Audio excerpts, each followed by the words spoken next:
morning. Is it still morning? No, this is the midday session, isn't it? Afternoon, and welcome back to the main stage of Event Sustainability Live. I'm Ed from HighSpace. It's a pleasure to be here. Some of my favorite people in the whole of events sitting here on this panel today. Can't wait to see it. We encourage you guys to ask questions of our panel. You can do that in two ways. You can use Slido, probably the easiest way to do it. You can join us slido.com, or you may have the app. You can put in that hashtag ESLMain 2023, or you can scan the QR code. That will get you in. You can ask questions on your phone. They'll pop up on this screen, and the panel will field them as they come to them. Some of you may prefer to do it old school. You can put your hands up. We have a roaming mic. I'll come and get you a mic if you put your hand up and want to ask a question. So please do jump in. Another thank you to our incredible sponsors, not just for this stage, but for the whole event, Evolution Dome.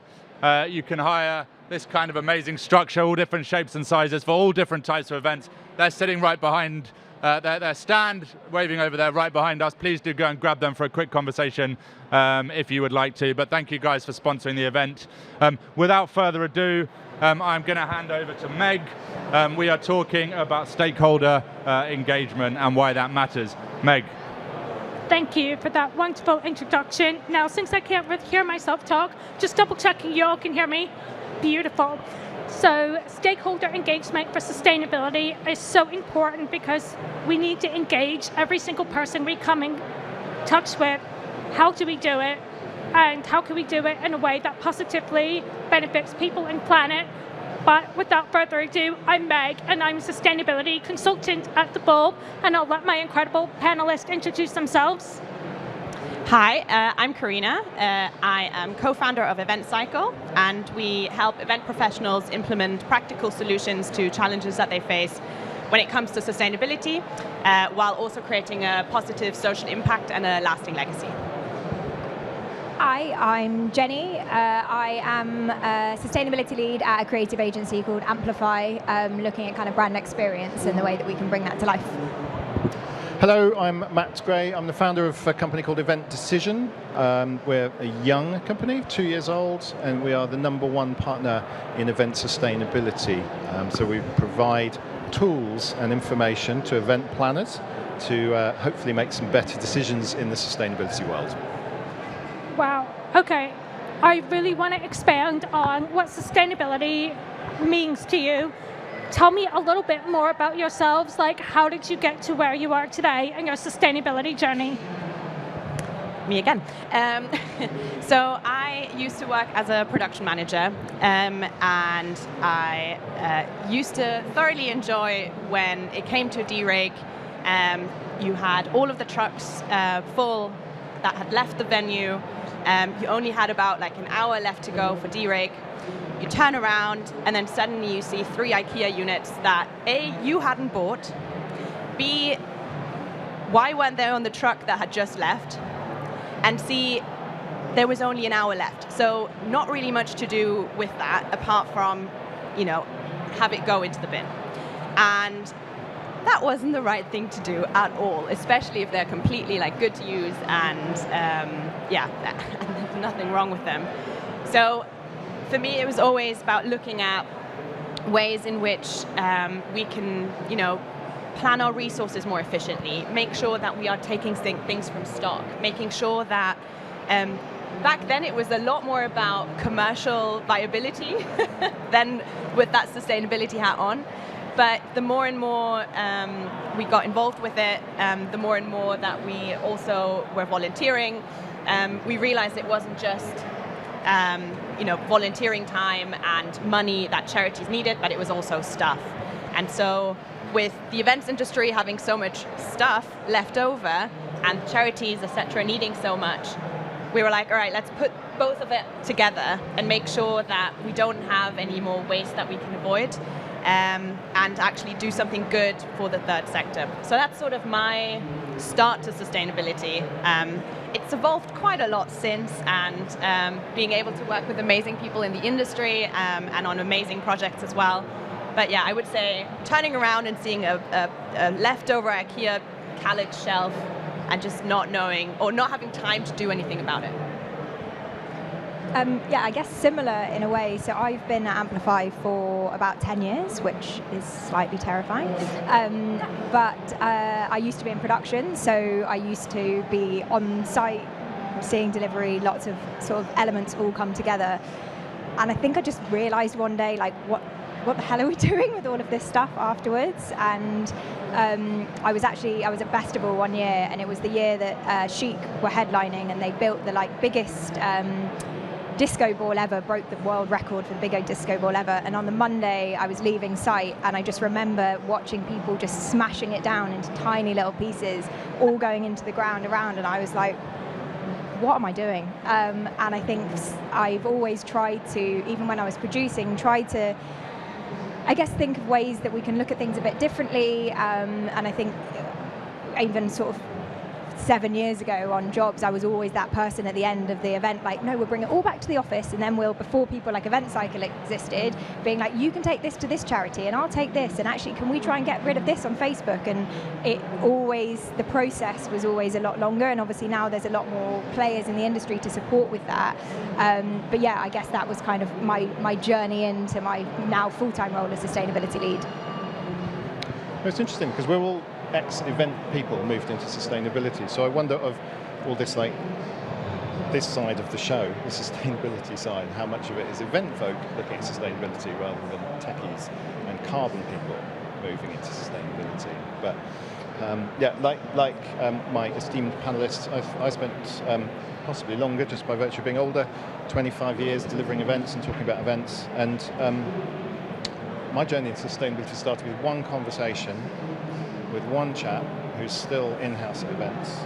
It was mid-COVID, I'd lost my job, and I said to him, I wanted to stay in events and start something up.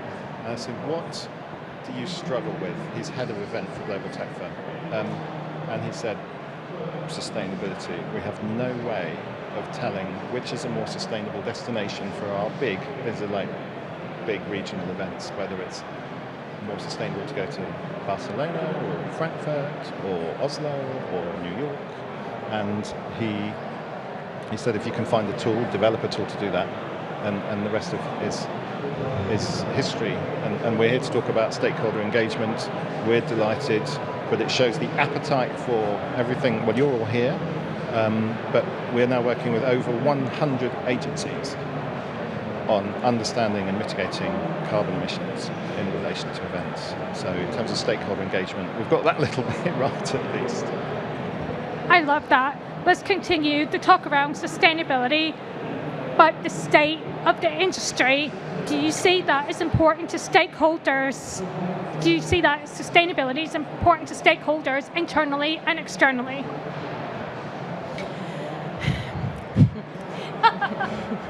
So I would say that we're getting better. More and more people are actually wanting to implement more sustainable solutions. We're not there yet, and there's way too many people who are still like, are we doing something sustainable? We're not printing out our emails right. Is that enough?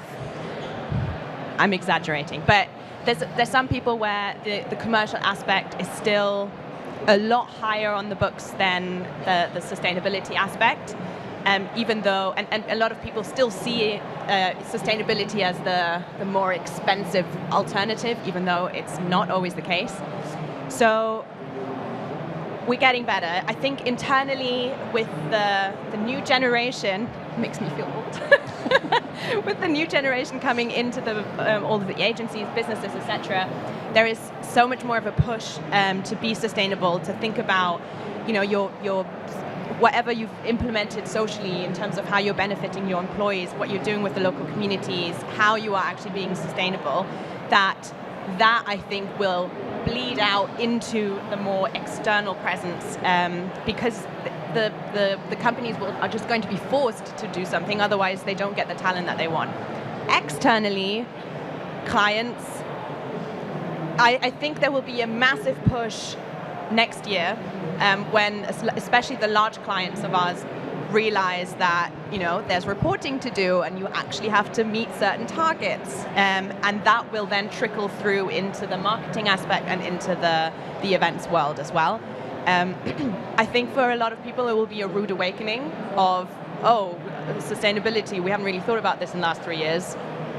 We're on the back foot now. But again, the good thing is the industry is evolving so much that there aren't, as Jennie was saying, there are now enough people that can help you along that journey. But I think there'll be a lot of change over the next 1-2 years due to just people wanting it more. The appetite is there, but the execution isn't there just quite yet. I think for us it's quite interesting with a lot of our suppliers and sort of people that we speak to on a day-to-day basis. People are at such different journeys, and I think we underwent a big sort of supply chain audit earlier this year where we spoke to sort of our top 80% of our suppliers, and the difference in what people even think of the word sustainability was so vast, and I think that was super interesting for us to see.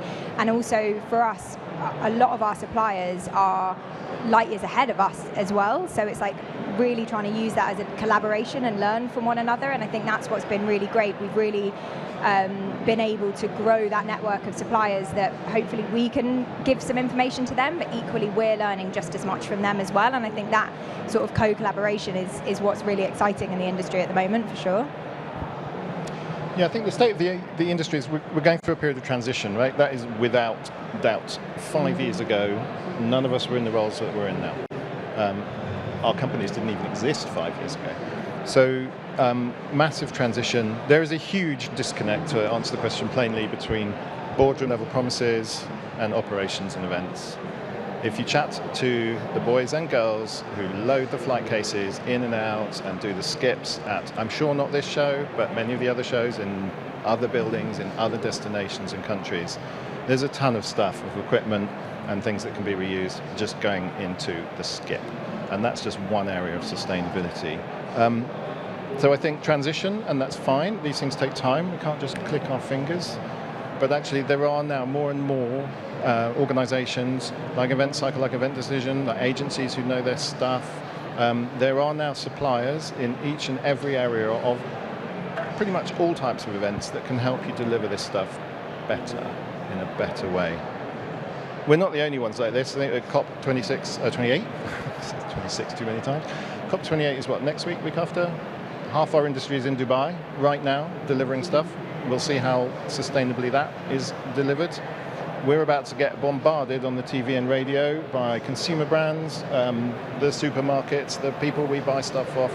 We've got our net zero plans for 2030, 2040, 2050.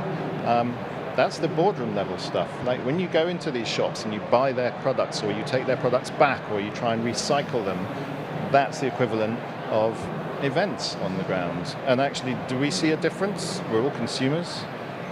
Sometimes we do, and sometimes I suspect we don't. So, you know, we're here, we're trying to drive the transition. It's sort of up to all of you guys to join us to try and deliver these types of events just a little bit better. Thank you, Matt. Now, I'm going to put you on the spot. Data is king for influencing change. What are some challenges that we face with this, and how can we improve moving forward?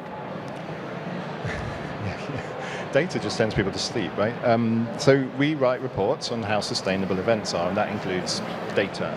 I often think, actually, we write all these reports, and then what people really want is just 3 one-line bullet points. But you need the report behind it to justify it when you go to your stakeholders. So yeah, data's king, of course. Like when you're making a decision about whether to turn left or right, you're using data. You're using the signpost, you're using your sat-nav, whatever. It's all just data. In events, it might be, do we go here, do we go there, do we build stuff out of this, do we get crew from there? All these events have thousands of decisions, more so probably than most roles out there in working life, and you're only doing them once, and then it's done. So they're really, really important. So what we do is try and gather as much data as we can, and events are full of data. If you've ever seen a working document, or an event bible, or a show flow, or a run of show, or whatever you call those documents, they're just data. All we do is interpret them. So data is absolutely key, but don't get hung up on the word, because this stuff can be illustrated really simply. Do this, the impact is that. Do that, the impact is this. And those are the sorts of information, data, if you will, that decisions are made of. And you know, in organising an event, how many decisions do you make? So yeah, of course it's based on data, but actually nobody wakes up and goes, oh, I can't wait to see the data on my carbon footprint. So I think the trick is, and we're here, stakeholder engagement, yes, it's like writing an RFP document. You have to do that 70-page document. But people only remember one or two things. Of course, you're all going to remember everything we all say, aren't you, today? But it's the trick, stakeholder engagement. I would have a different discussion with Jennie as a potential agency customer as I would with Edward, who introduced this session, as an agency owner, because there's different things in it for them. So we've got no problem using sustainability as a commercial tool. You can deliver things more sustainably and better for your customers or your clients or your stakeholders, whoever you're dealing with. Just use slightly different words to sell them into, and I think there's one thing we've got right, is the language, depending on who you're talking to, and it depends on actually what's in it for them. I'm sure, Jennie, when you're talking to your agency owners or your customers, there's different things that they want from it. It might be the same outcome, though. Yeah, definitely. I think we really find that with the reporting side of things, the transparency of that is really key. Like, there's obviously lots of great tools out there to measure, but it's only as good as the data that you can actually get and the data that you can input into that. And I think one of the big learnings we've had over the past year, I was counting this morning, and I think we've measured a lot less events than Event Decision, but we've measured nearly 30 events this year across our business.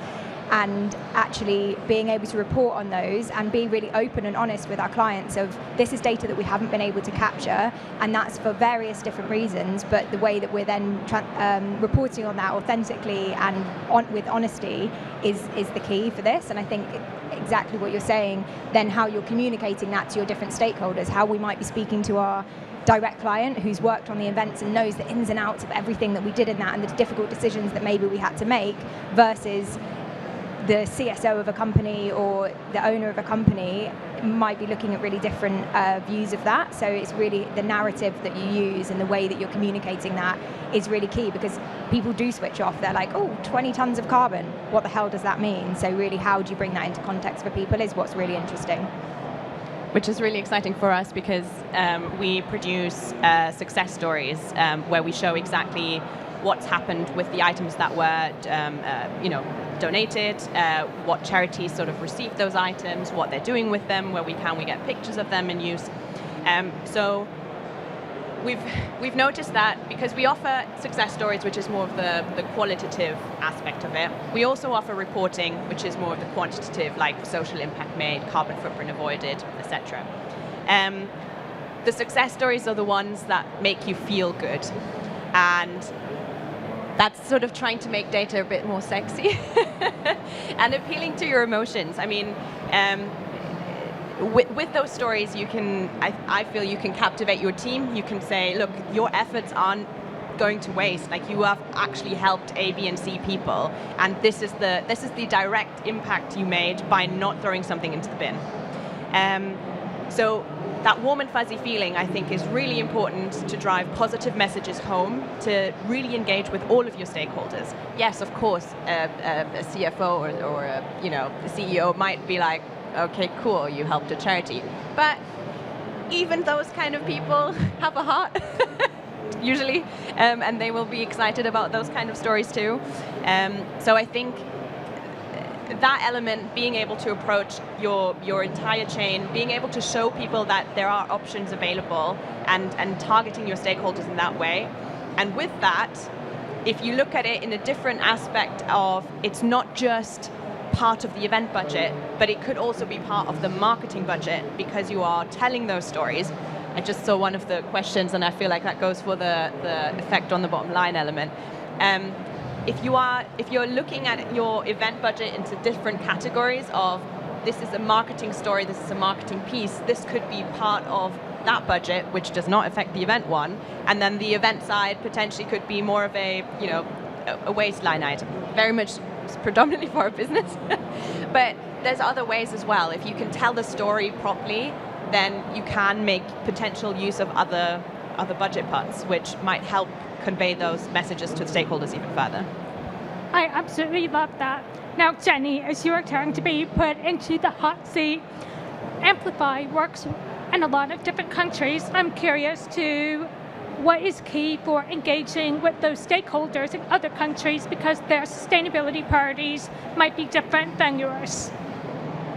Yeah, it's not easy, I think, is the short answer a lot of the time, particularly when there's a language barrier. We have offices in Australia, the US and France, and we do quite a lot of events in France. We've actually recently done a big gaming expo, and I'm in the process at the moment of trying to have those conversations with the suppliers to make them even understand why I want to know where they may have travelled from and how they've travelled to site. And I think it makes you really realise where people are at, and again, as I mentioned earlier, sort of meeting people where they're at, so actually being able to spend the time and take the time, and for us really educating all of our staff, like yes, I have sustainability in my title, but it's not just about me flying a little green flag, it's really about everyone in the business really understanding the importance of that from a kind of operational perspective, but has this gone off? No.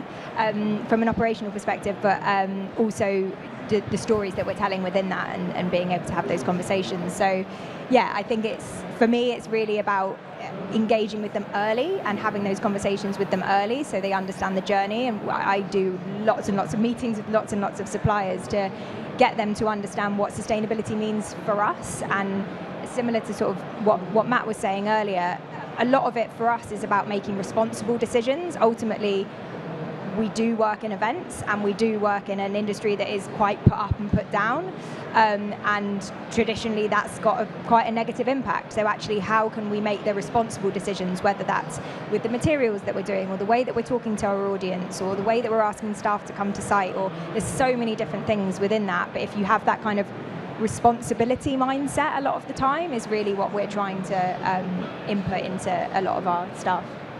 I absolutely love that. Could we continue with that thread of thought? How can we use our influence in the industry to build partnerships in a positive way? Yeah, I mean, I think we often talk operationally about sustainability, and I think a lot of the measurement pieces that we're doing and a lot of those elements are it's factual and it's data. As an industry, we have so much power in the way that we talk to the audiences that we're trying to speak to, and I think we have this constant consumer mindset that it's more stuff that people need, but actually there's I can't remember the name of the author, but there's a really interesting book called Citizens, which I'd really recommend everyone reading, that is looking to shift the narrative in the way that we kind of think about people, that we're not trying to necessarily sell more stuff, but we're trying to sell a value. And I think within that, I think that's really key. And I don't know if I love Christmas, and I've been watching all the Christmas ads this morning, and the JD Sports ad, I don't know if anyone's seen it, is a brilliant version of that and showing the value of the business. They have the sort of iconic, for people who haven't seen it, the iconic sort of yellow JD bag, and it's like the true bag for life, and it's showing people using that bag, going to a club, going to their parents' house. It's got Kano at the end taking his little Christmas dinner home in his little bag. And I think it's that value-led messaging and advertising is what's really interesting for us, I think, and using that as our power, not necessarily trying to flog more stuff for people to buy all the time. I love that. Now it's your turn, Carina, to be put in the hot seat with EventCycle. One major area of waste we often see at events are single-use objects. What is needed to avoid producing and throwing it away? I think alternatives, so having suppliers produce alternatives that are made out of recycled materials, I think that's actually, for me, that's the most important part. Items made from recycled materials. Because as soon as an item uses a resource that has already been used once before, it becomes something of value. And this is me talking about waste being interesting and like a resource and sexy, so I do that every time I'm on a panel, I feel. Anyway, but if we have products that are being made made out of recyclable materials, out of recycled materials as well, it means that this creates an industry where those sort of products are used over and over again, which in itself is sort of creating its own circular environment.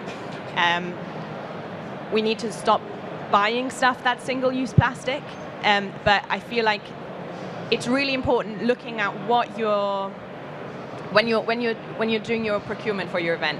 It's about looking at what you're going to buy, where you're going to buy it from, whether that's made from recycled materials, is recyclable, and what you're doing with it after. If you have like an item that you know is a single-use thing and you're going to go and throw it out after, why don't you look at that specific item and see whether there can be a change? You know, there might be options that are more, you know, commercially viable and cheaper that are not single-use plastic. Of course, in some occasions that is not the case, and sometimes it's more expensive, but then maybe, do you need that at all? Do you need to buy something that you're just going to throw out anyway? So I think it's looking at that and making sure that items that you do buy have been made out of recycled materials in order to keep that circularity going. I love that. Okay, I'm going to ask you all 2 more questions, and then we'll go to the Slido. So if you have any questions that you want to ask on Slido, please do submit them now, and I'll make sure to try to get to them all.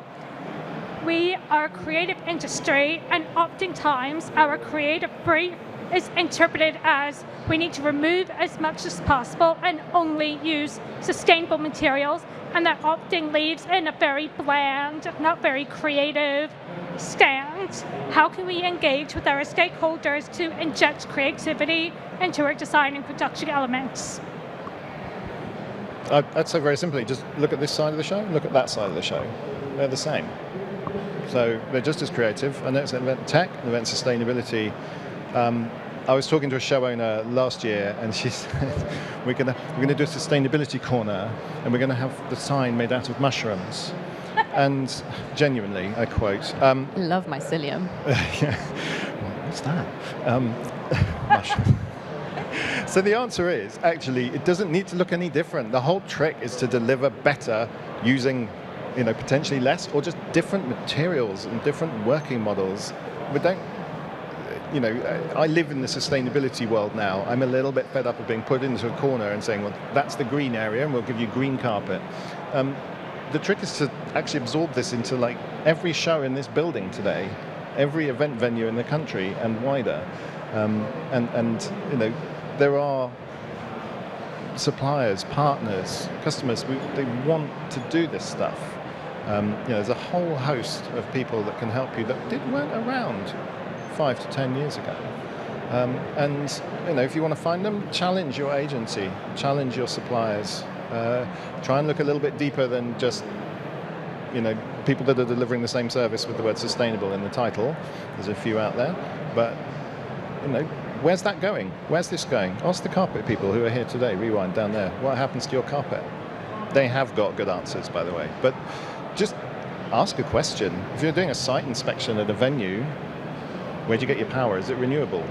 Do you source any food locally? The more we ask these people, and these people are just us in different jobs, the quicker we will get more sustainable solutions. So just challenge, be curious. What happens to that? I'm sure you walk around going, oh, I could do all sorts of stuff. Yeah. So just, yeah, go out, challenge. Like nothing's going to happen unless we push our partners and suppliers to do it. I think exactly on that point, we recently did an event at a space in Shoreditch, and I did an event there when I was producing probably about 7 years ago now.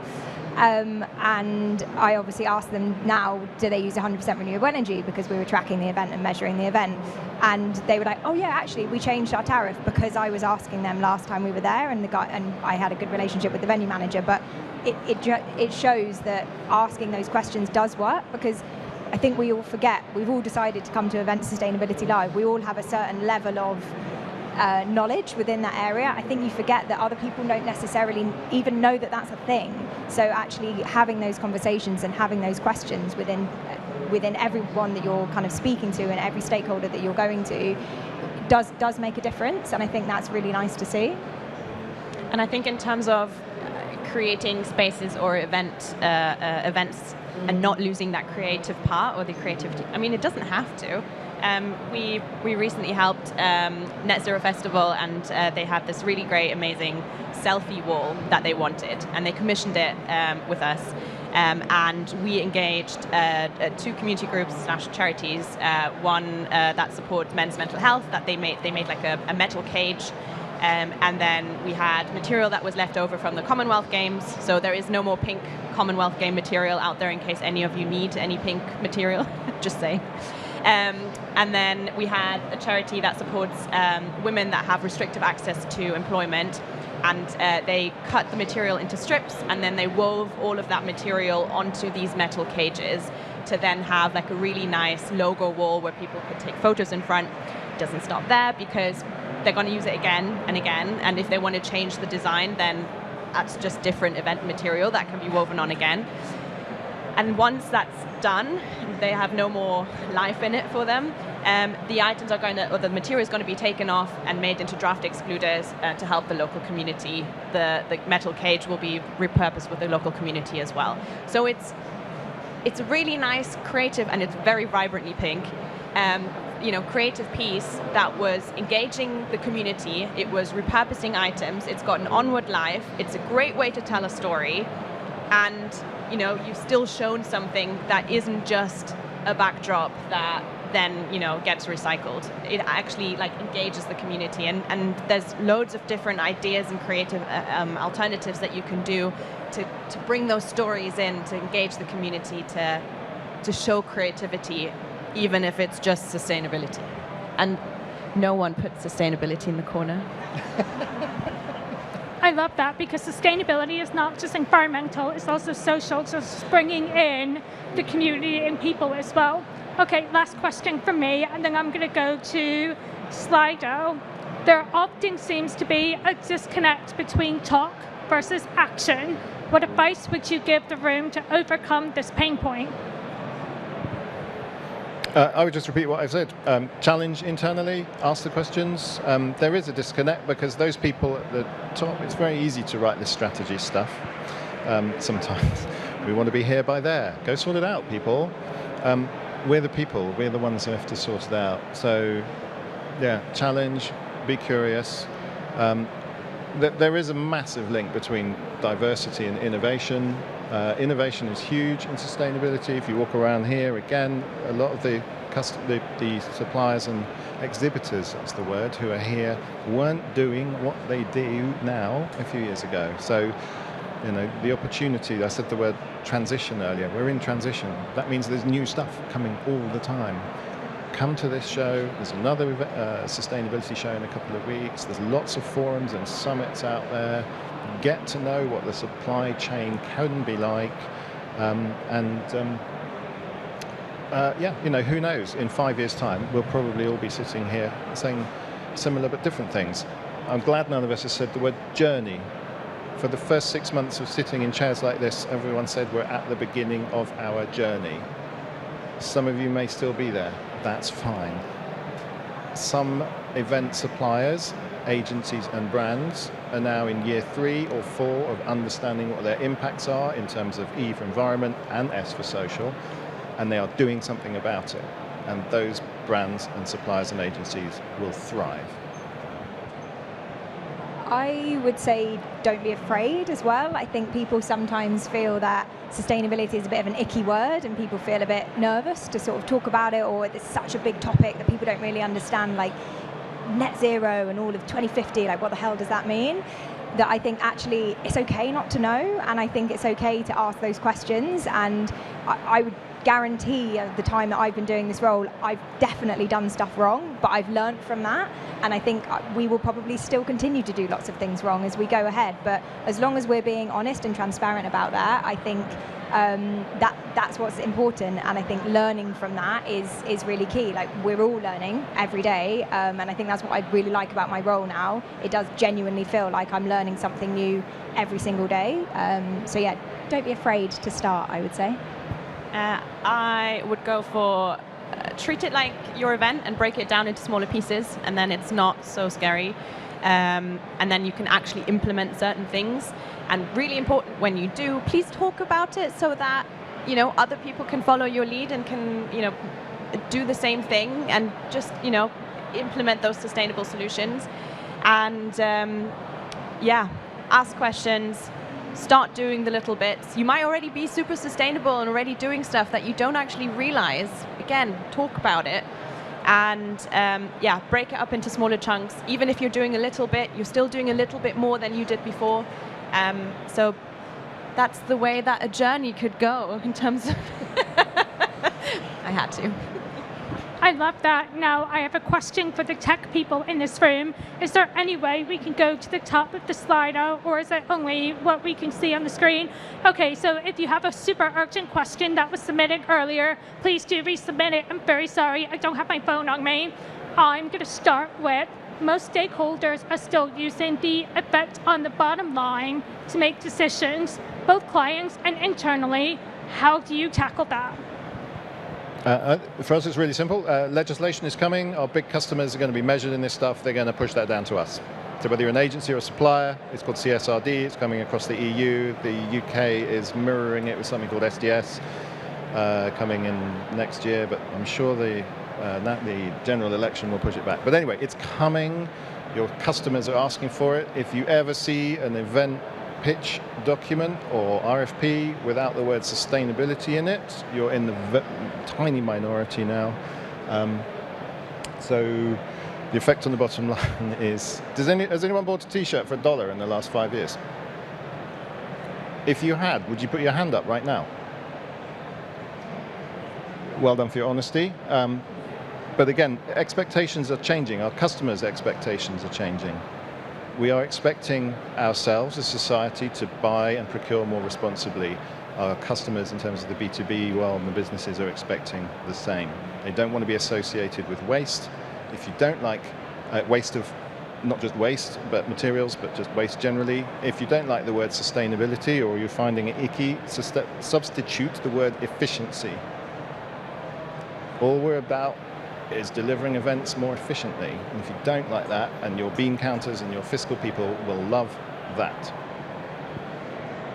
I also think it doesn't have to be more expensive to be sustainable, and think people always think that it is, but actually there's so many things that you can do that is going to help your bottom line ultimately. So I think actually being able to reuse those items time and time again, you might be able to look at capex options to spread costs over sort of multiple years, or even simple things like serving a vegan menu or vegetarian menu is going to be cheaper than serving a beef menu, and that is more sustainable. So it doesn't always have to be, sustainability over here, it's really expensive, I think is really key to look at.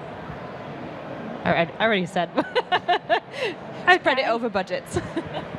Yes, so I think the next question I'm going to go to, I think all three of you can respond, is what kinds of sustainability data do you gather from suppliers? So I think I would also add to that, what is the most important sustainability data that we need to collect from suppliers?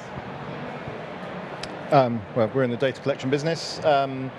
Traditionally, getting data from suppliers, information from suppliers, is the sticky bit. So agencies can say, we've done X, Y, and Z, and the footprint of that is this, but actually, do you know what the people who brought in the lighting, and the sound, and the scenic, and all the other bits? So it's fine. Do you know what? Sometimes we use proxies. So we had a whole event once that was held up. The report was held up for months because the supplier of the grand piano apparently wouldn't supply to the agency the vehicle that they bought the grand piano in. Well, come on, guys. A grand piano doesn't fit in a Luton, in a Transit, so it'd probably come in a Luton. And we looked where the supplier was, and it was 3 miles down the road. So we put in 3 miles of a Luton. And actually, when you look at, if you start to measure events, you'll begin to understand the proportions and the size. I won't use this term loosely. It's insignificant, that vehicle journey. So actually, let's apply some common sense to it. We don't need to know. Carbon measurement is still not a precise science. Ignore everything after the decimal point, basically, in tons. But you're trying to look for the big numbers and the big drivers, and that's what you can understand. So yeah, it is hard to get data, but actually it's fine to use proxies where you need to. That's a very fantastic response. Thank you. when we look at a project initially and we're going to roll out our measurement approach within that, we always look to set our boundaries of measurement within that. And so we look at what are those areas within our control, so what are those bits that we actually fully have control over, whether that's our staff traveling to site, whether that's the design and production materials, whatever it might be. We then have our sphere of influence, so it might be elements that we don't necessarily have full control over, but we know we can have conversations with. We know that we can probably estimate where the grand piano came from or where our BAs might have travelled from, and we can gather that data. But then what's also really important is for us to consider those areas out of scope, and as I was mentioning earlier, that transparency piece, there are always going to be bits that you're going to struggle to capture data for, and you have to weigh that up, whether actually it's better to use a proxy and use the examples of that if you are able to capture that data, or actually is it that you are going to keep it out of scope this time, but it's a massive learning, and how could you have captured that data so that next time you can capture it more accurately? And I think it's that constant learning piece. And the more and more we do it, the more and more we're going to learn from that, and the more that you can say, oh, actually, we weren't able to capture that, but this is a similar style event to that, so maybe we can include that to really build those wider pictures. I think if you've got a solid, sustainable procurement policy, a lot of the requirements to suppliers will be captured in that, whether that's, providing data on time, piano, or whether that's having a base set of sustainability standards, or maybe not yet certifications, but whatever is important to you and your company. If you have those elements involved in that procurement policy, you're set from the start. You're good to go. I thoroughly enjoy reading people's sustainability policies and figuring out what they actually mean and what they actually do and what they just dub as sustainable. But I think, again, it's about transparency and trying to avoid all of the greenwashing spectrum, making sure if you're not there yet, say why and say what you're doing to combat that or to get to that point. And people are so much more open to those sort of approaches. I love that. We are very nearly at time. I would love to hear some parting words from you to the audience. Okay, I'll go. This came from a conversation with my 12-year-old daughter, which probably shows us all how the conversation is moving on through the human chain. If you want to work in sustainability, you can.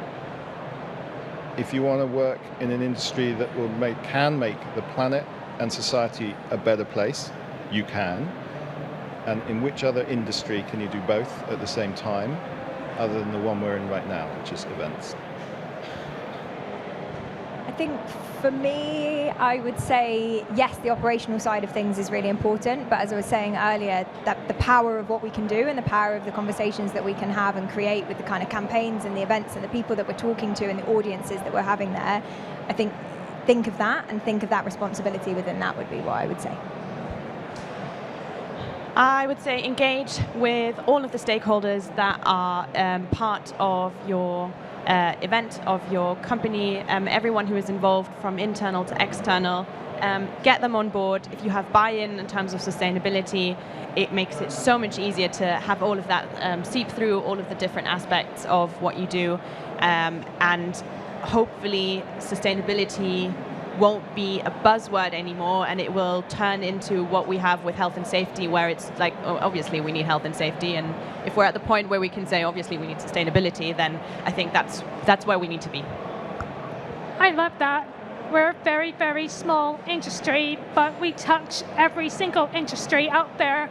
And as organizers and professionals in this industry, we have power to influence positive change. So those are the parting words I would like to leave you with today.